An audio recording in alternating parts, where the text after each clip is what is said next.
Преку системот Безбеден град ќе се регулира целата територија на државата до крајот на оваа година, најави министерот за внатрешни работи Панче Тошковски. Меѓу една од клучните цели вели да се намалат сообраќајните несреќи. Министерот посочи дека станува збор за една од најголемите дигитални промени во областа на сообраќајната јавната безбедност во државата.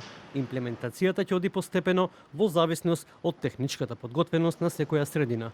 До крајот на оваа година ќе го имплементираме на територија на цел Македонија.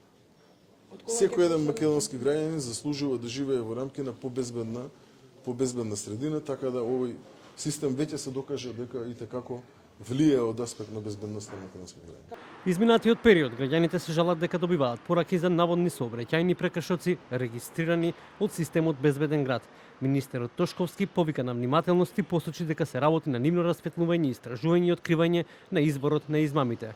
Граѓаните треба да бидат внимателни во делот на тоа од кого ја добиваат пораката. Тоа се секогаш пораки кои што се добиваат од чудни броеви, така да кажам, со чудна адреса, има чудни информации во рамки на самите пораки, не се добиени од страна на точната адреса од Министерството за внатрешни работи, не се добиени од страна на точниот телефонски број од страна на Министерството за внатрешни работи, и граѓаните треба да бидат внимателни и треба да проверат, а при секоја констатација на еден ваков обид за манипулација на граѓаните, Министерството за внатрешни работи навремено ќе известува и ќе ги информира граѓаните. Целта на Safe City не е репресија, туку зголемување на безбедноста во сообраќајот е само еден дел од објаснувањето за воведување на ваков систем со цел да се намали бројот на несреќи. Системот Безбеден град функционира на територијата на градовите Скопје, Тетово и Куманово и на коридорите 8 и 10.